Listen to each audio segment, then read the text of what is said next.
welcome back Mati Diop. And yes.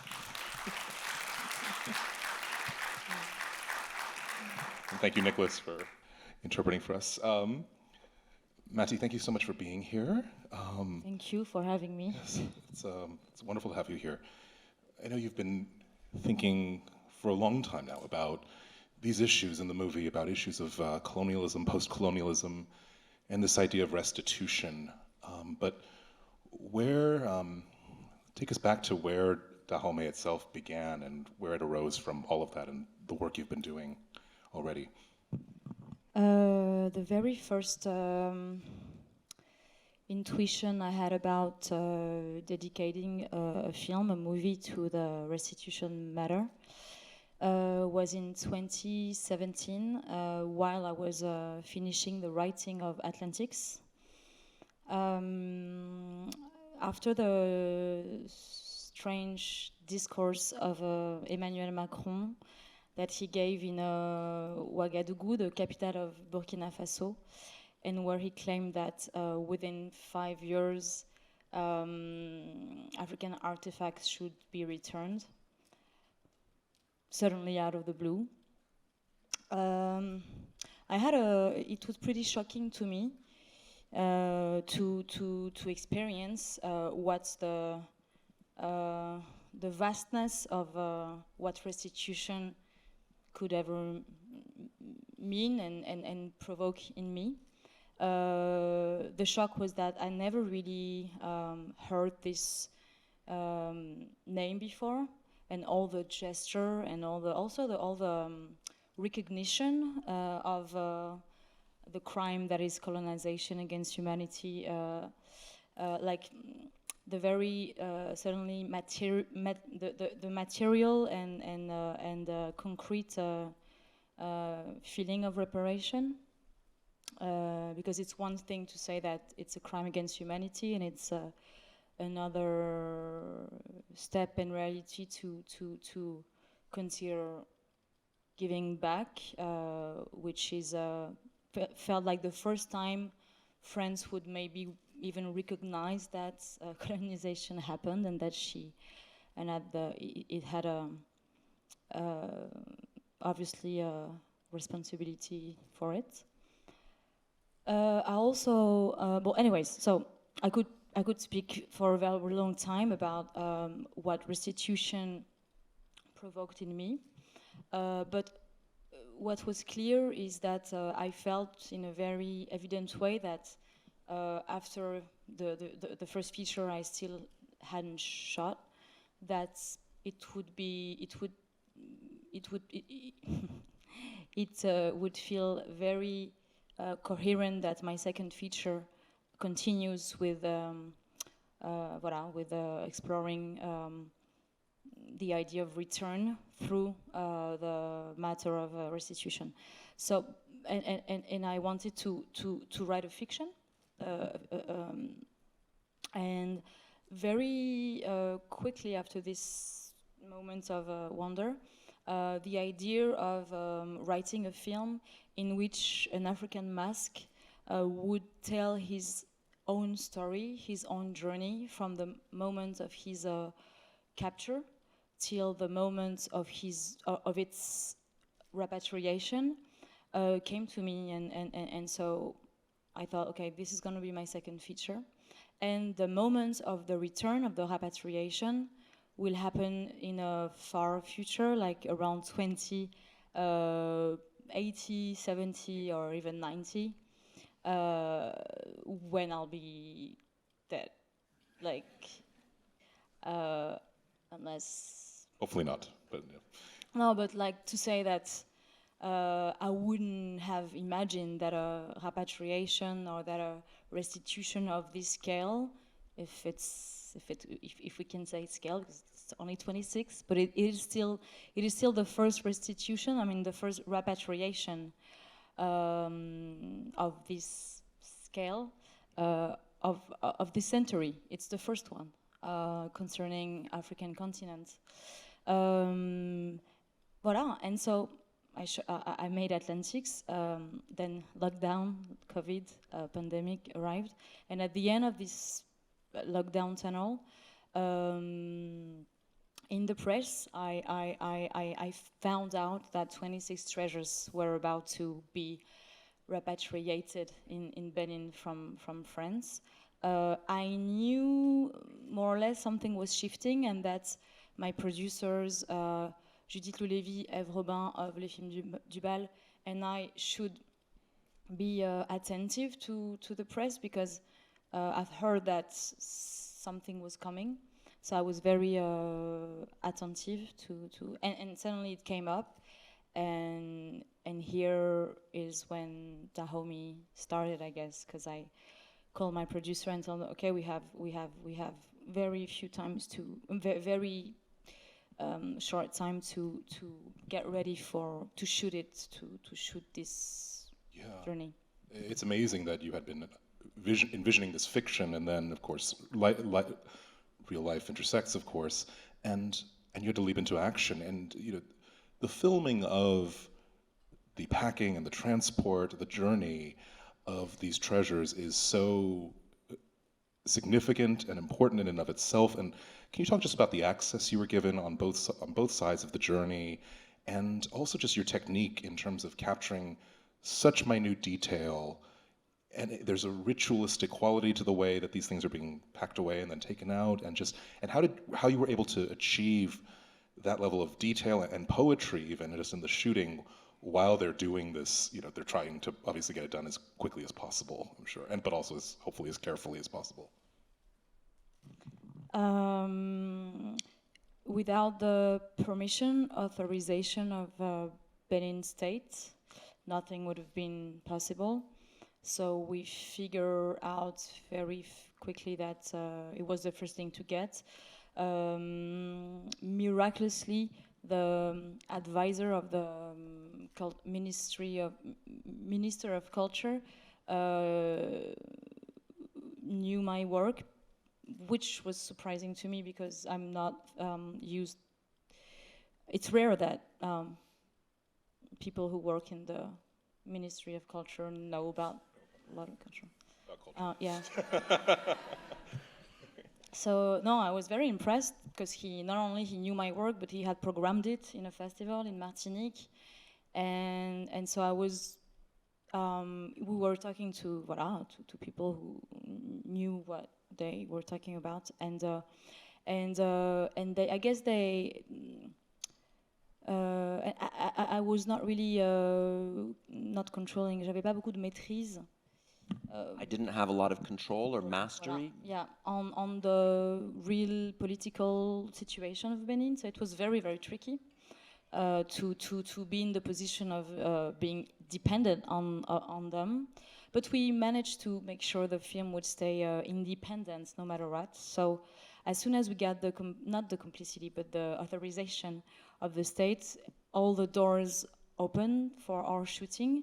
Because in terms of credibility, to be the film associated to the Benin government, even for a French museum or for any, it's like, okay, what can you yeah, they're shooting the film. So, voilà. And then I think that the fact that the fiction I had in mind was so present within me since 2017, really protected the documentary shooting from any too didactic or trivial écueil ou pardon. Flaws or Ouais. yeah. And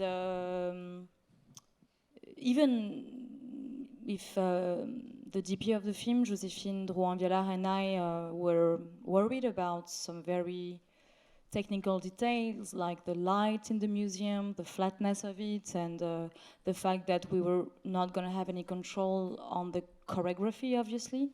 But because the film was first a fiction to me, and that to enter in the Quai Branly museum scene with the narrative of the artifacts being the actresses and actors of the sequence and being the narrators of the sequence, I think really rooted the gravity acts of all the mise en scène. And so even though we were sometimes dealing with things we had no control in, this axe was always leading everything. And also I think I told like probably 1,000th time, even if she might needed me to say it, because she's so good at what she does and she has such a strong eye also, but I was keeping telling to the DP, it's cinema, it's cinema, it's cinema, it's cinema. It's never something else. It's voilà. And then I guess that's how can I say? I was just like you expressed it. I was in direct live, very much, comment dire, in state of permanent, not amazement, but it was extremely impressive to have the feeling to be the witness of such an historical moment and shifts. And I wanted you to feel each second of this history being written. And yeah. Yeah. Yes. And I was thinking of the audience, and I remember shooting the Quai scene, telling me how should we do so that the audience, when they see the film, they have the feeling to have a lot of to be privileged to enter this, to have access to this historical moment that could not, that if the film wasn't there wouldn't have existed, or only through media, or you know. And so, and they're treasures, you know, also. And I think the fact they're called treasures and not only artifacts or yeah, they are. And I want to talk about this, the decision, which even before any of this happened, to have the story be told from the perspective of the treasures. It's such an inspired choice, and I always love watching that part of the movie when the voices first start speaking with an audience, because it's this mysterious thing, and it's haunting, and then by the end it's become very familiar. And can you just talk about, I guess, the writing of that part, and also just, I believe it's Mackenzie Orcel who does the voice, in terms of just how the effect was achieved. I think the writing began at the very before the words even were written by Mackenzie Orcel, who I indeed chose to write the text. But this step, this step actually arrived at the end of the editing. Just to say that before the words were written by Mackenzie Orcel, I think that the writing is already in the way the film is shot, the way silence is being written in the film also, because at the very, very beginning, I didn't want the treasures to, even though I had this, I told you about this fiction where the African mask talk, the first 15 minutes of the film was silence. I wanted to try until when silence, because comment dire, I was kind of I had a conflict, like, would silence or words, which of both would be the more eloquent to restitute the powerness of the treasures? Because I felt that to keep them silent was also quite not offensive, but like they're not going to take your hand and make you cross the journey. You're gonna have to deal with their silence and with their opacity, and it's gonna be mysterious. It's gonna be unconfrontable. Because it's going to make you have to face. And I really didn't want this voice to become a little, okay, I'm gonna tell you a story, and because I didn't, you know, it's not like, c'est pas une berceuse, quoi. It's not a lullaby. It's this voice is talking from a place of oblivion, of negation, and that's violence. And bon, mais this to say that voilà, once again, it would take me time to develop, but I thought that the person, the writer that should take in charge the words should be Haitian, as ancestors of Haitian people have been deported from this very specific, not only the Benin Gulf, but mostly from there. And it was very important for me as a coherent historical, political continuity that the writer was Asian. And so I've been very inspired by a novel of Dany Laferrière called The Enigma of Return, L'énigme du retour. I'm not sure about the English title. I wanted to use fragments of this most incredible novel about exile, but he didn't want me to, so I asked, like, no. I asked, yeah, I didn't ask, j'ai confié. I entrusted. Yes. Voilà, Mackenzie Arcel too. And so when he entered in the film was completely structured in terms of editing.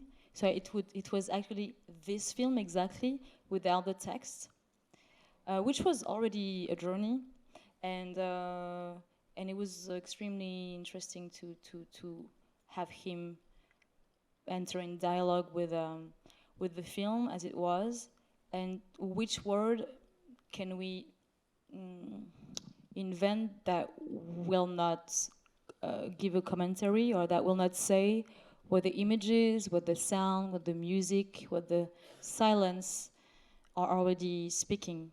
So, but then it was super important, not only to that the voice, the text was also important to talk about the different symbolic spaces that the treasures are crossing. Yes. And then from silence, and the mysterious to then this sort of all the discussion of the students toward the second half of the film, which is so just thrilling to witness. Yeah, just talk about that. I mean, hearing them really hash out all these issues and what restitution means, and France's motives and all this, and what, you know, and you find yourself agreeing with each one in turn almost. Can you talk about just getting the chance to film that and the importance of putting their voices in the film? The importance of putting their voices in the film came also very fast in my conviction of making the film. I think that this idea arrived within the 2 weeks of getting this shooting ready. Because initially I wanted the urgency was to archive that restitution. The first reason why I hurry up to make it happen was, yeah, I thought it was important that a film made by an Afro-descendant filmmaker exist on this first restitution of the century, no matter what. And but I didn't knew it because I had other feature film planned, and so I thought I was only going to shoot the journey. I mean the repatriation. I didn't expect for it to become my second feature. But then the state of Benin was very satisfied that it was me doing the film, but they kind of encouraged me to make a longer film. And so very quickly in these 2 weeks, I wonder, okay, despite the journey, what do I want to film? What is really important? and very obviously, well, the people, the people, the Beninese people. That's who I want to hear.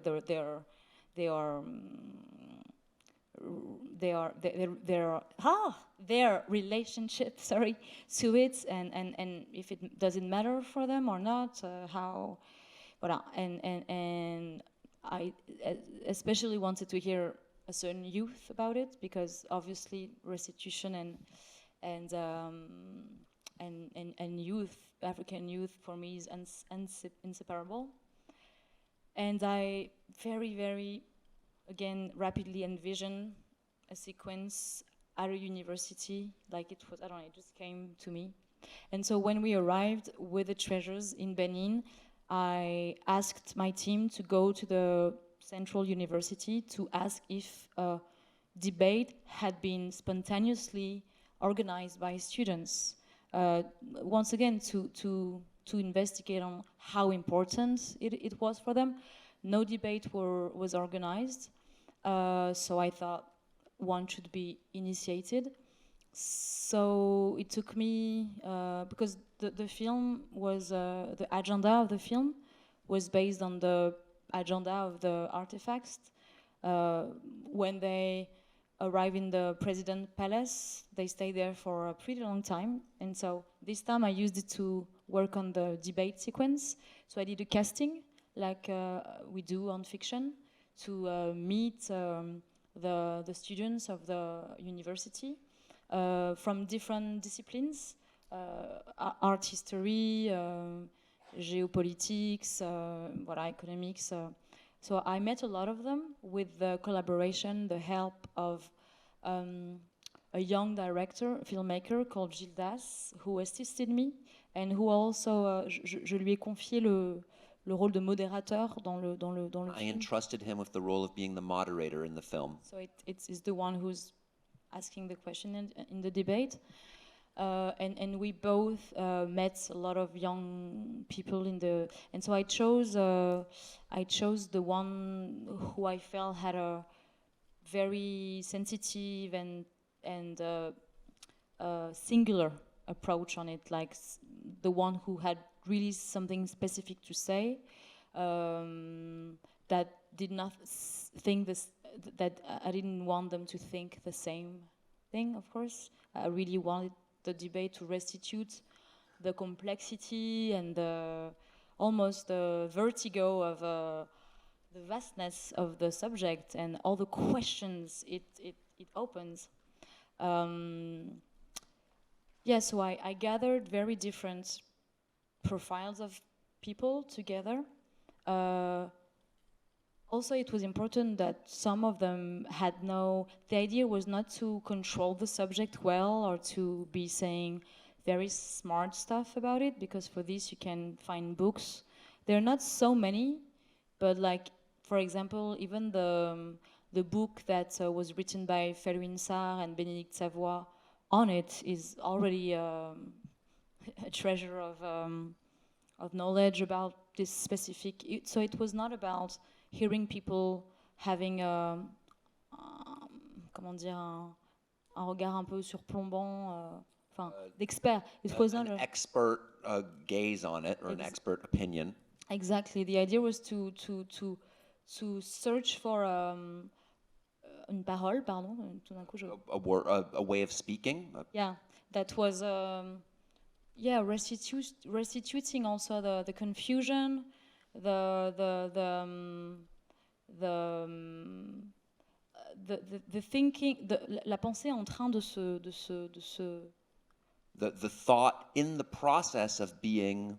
And the awakeness of, I wanted to film them while they are processing what this return is doing to them.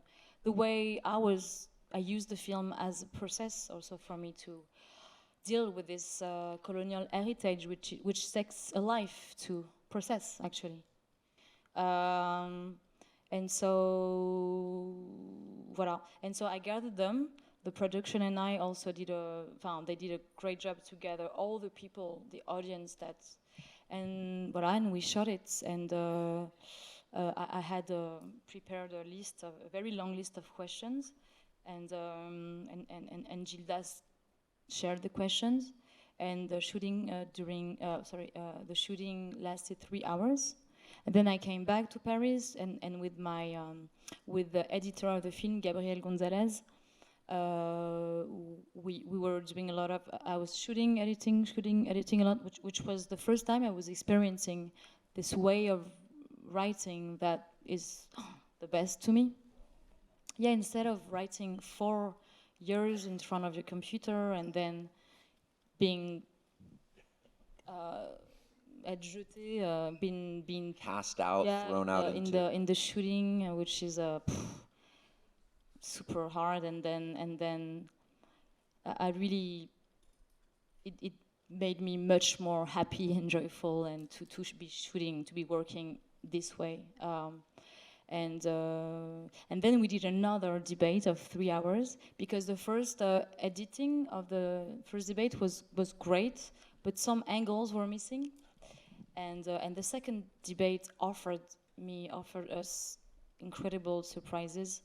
Like, for example, the strongest speech we hear from the audience came from the second debate. I think the second debate gave much more space to the audience than the first one. And voilà. Mati, your film gives us so much to think about. Thank you for bringing this brilliant film to us and for being here. Thank you so much congratulations. for this conversation. Yes, thank you. Thank you.